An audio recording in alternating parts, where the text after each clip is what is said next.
Assalamualaikum warahmatullahi wabarakatuh.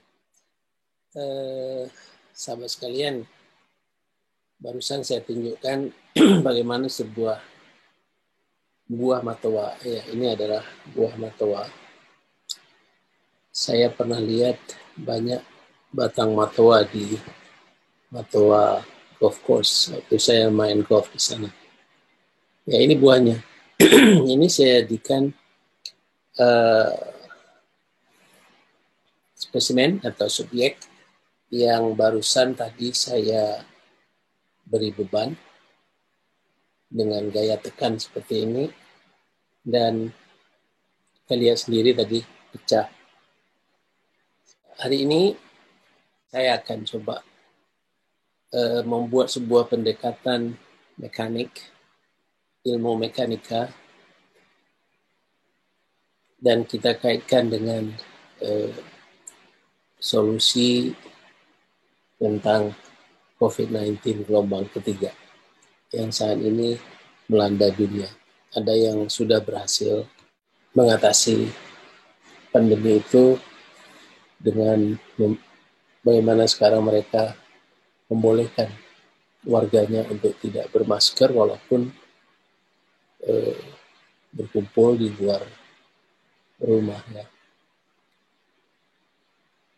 Contohnya adalah negara Selandia Baru, dan yang baru-baru ini kita lihat juga Korea Selatan. Samping beberapa negara di Nordik, masuk Amerika Serikat,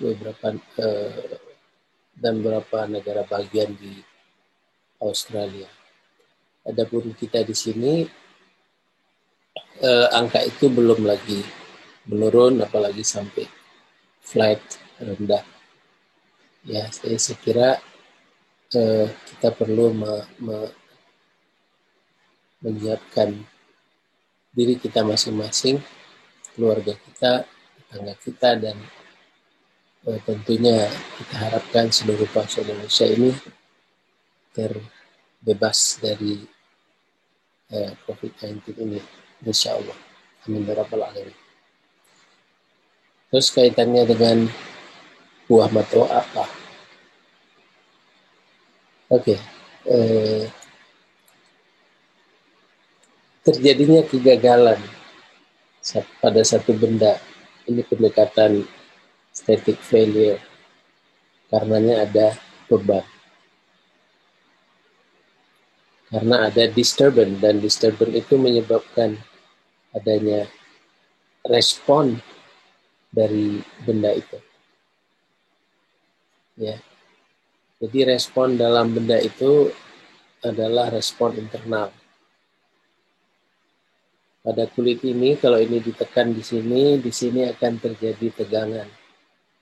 Ya, tegangan tarik. Tegangan inilah yang menarik kulit ini sampai dia sampai batas tertentu. Nah, mencapai batas itu dia akan putus atau akan gagal. Artinya, kulit matoa sebagai wujud daripada materi ini memiliki karakteristik,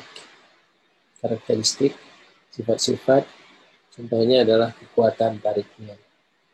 Apabila itu dilampaui, maka ya akan terjadi kegagalan. Barangkali kita akan mudah memahami ini kalau saya tunjukkan dengan gambar, ya, atau diagram. Ya, kalau buah matoa itu katakan yang lingkaran bulat ini, ya, yang lingkaran yang ini. Nah, kalau diberikan disturbance gaya, katakan yang dari tangan saya itu, ya, ini andaikan bulat, ya, jadi saya berikan, maka apa yang terjadi, ini akan peot, ya, katakan ini ditahan, lalu akibatnya terjadi bulging ke sini. Jadi pada sisi, jadi kalau saya tekan pada sisi ini, maka pada sisi ini akan tertarik, ya. Ini bulging di sini. Nah, disinilah respon dari material yang terjadinya tegangan, ya, tegangan tarik, katakan tandanya plus. Dan di sini terjadi tegangan tekan, yang tandanya minus. Nah, sekarang kekuatan mana yang lebih lemah? Kalau lebih lemah kekuatan tarik, maka dia akan koyak di sini. Apabila lemahnya di kekuatan tekan, dia akan koyak di sini. Itulah kegagalan. Jadi apabila gaya yang kita berikan itu lebih besar maka tegangan yang muncul atau respon yang muncul juga akan besar, ya. Apa yang terjadi ya seperti pada diagram ini, ya, bull, ya, artinya di sini akan terjadi ledakan atau gagal. Kenapa? Karena benda tersebut tidak sanggup lagi menahan bebannya. Artinya kekuatan dari benda, materi, yang kita istilahkan dengan karakteristik dari benda itu, ini lebih kecil daripada tegangan yang timbul atau respon yang diberikan oleh tubuh. Nah, jadi apa yang bisa kita lakukan? Ini ada dua. Ya, pertama kita bisa mengurangi disturbannya. Gayanya kita kurangi sehingga respon atau tegangan pun menurun. Ya. Solusi yang kedua adalah kita kuatkan karakteristiknya. Jadi material yang mendukung benda itu, ini kita tingkatkan kekuatannya.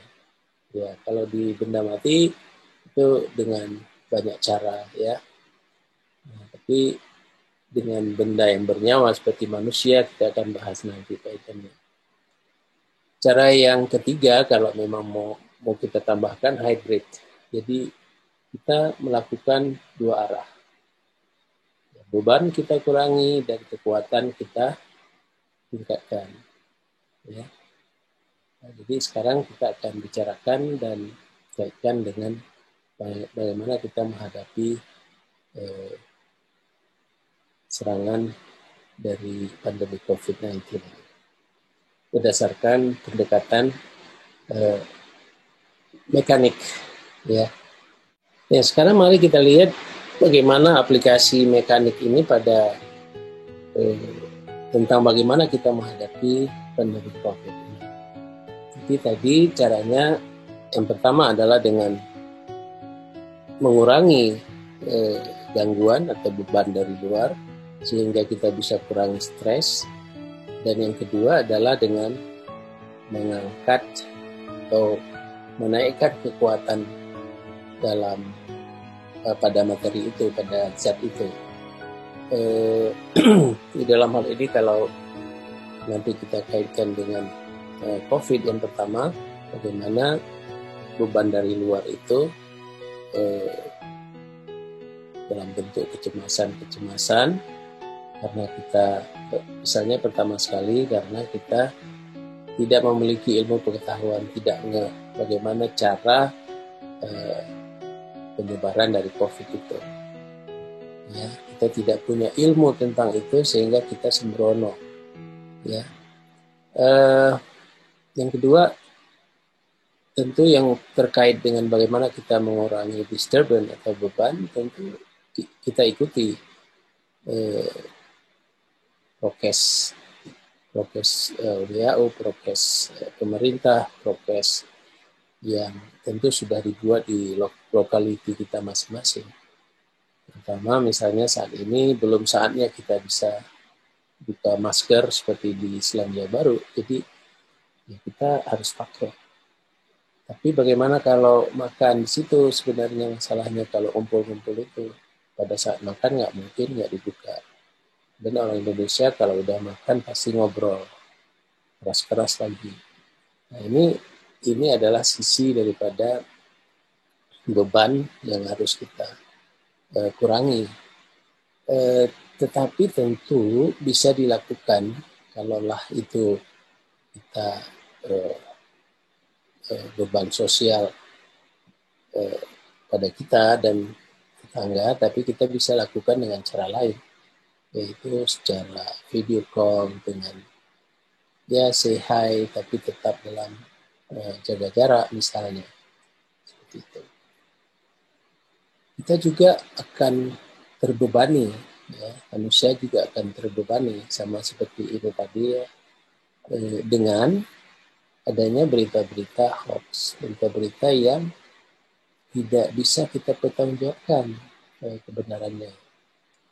Nah, kalau itu terus ya dilihat, dibaca berjam-jam, ini akan menimbulkan kecemasan yang berlebih. Itulah dia stres. Nah, jangan sampai stres ini melebihi kekuatan yang ada di dalam tubuh. Ya, ini akan menyebabkan drop. Nah, jadi dua hal tadi.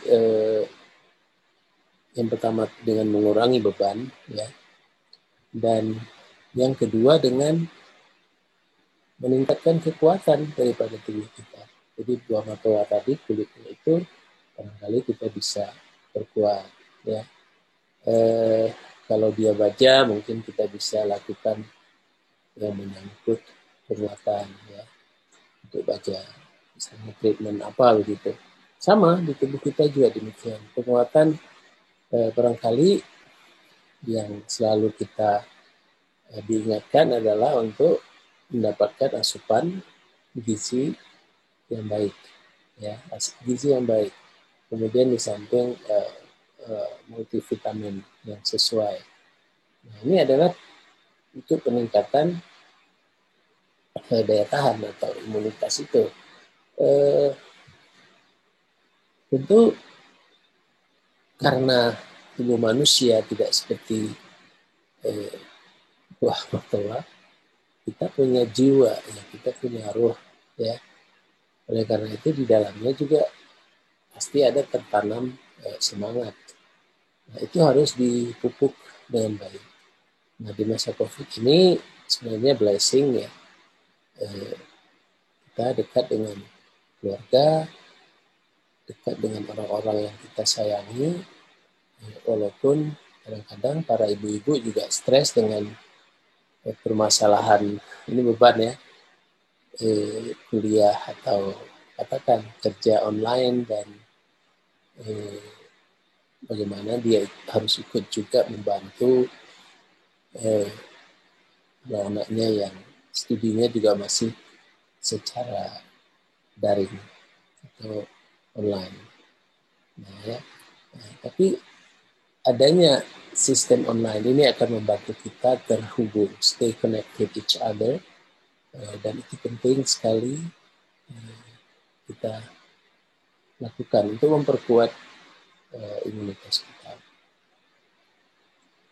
Nah, tentu yang kedua untuk yang ketiga ya untuk meningkatkan kekuatan tadi adalah dengan olahraga dan diikuti dengan pernapasan. Saya kira beberapa video saya sebelumnya tentang olahraga ringan dan teknik pernapasan Ibuki Nagare, ya, yang saya ambil dari jurus karate ini, nanti saya masukkan lagi linknya, ya. Ini bagus untuk kita praktekkan, kira bisa di dalam rumah maupun di luar rumah. Jadi olahraga, dan yang paling penting saya kira juga adalah pemaknaan dan pelaksanaan daripada ibadah. Kalau bagi yang muslim tentu ibadah sholat, ya, ibadah sholat itu bukan hanya struktural saja, tetapi ada sisi struktural memang harus lebih baik, karena itu seperti olahraga juga, ya, sudah diteliti oleh pakar-pakar kesehatan, terutama saat sujud, ya. Yaitu kita memperbaiki hubungan dengan Allah Subhanahu wa Ta'ala, mempraktikkan wudhu yang benar, wudhu yang barangkali mulai dari sunnah, wajib, ya, atau rukun, itu kita penuhi semua. Salah satu yang baik ya, dan insya Allah saya praktekkan, yaitu kita diminta untuk cuci tangan ya, berkumur, habis itu memasukkan air ke hidung, menghirup dengan kuat ya, untuk membersihkan nasal, kemudian kita lepaskan. Jadi istinsyaq in tasyir ya, ini kita praktekkan. Nah, ini saya kira ini sebuah usaha melalui ibadah yang kita bisa lakukan. Demikian juga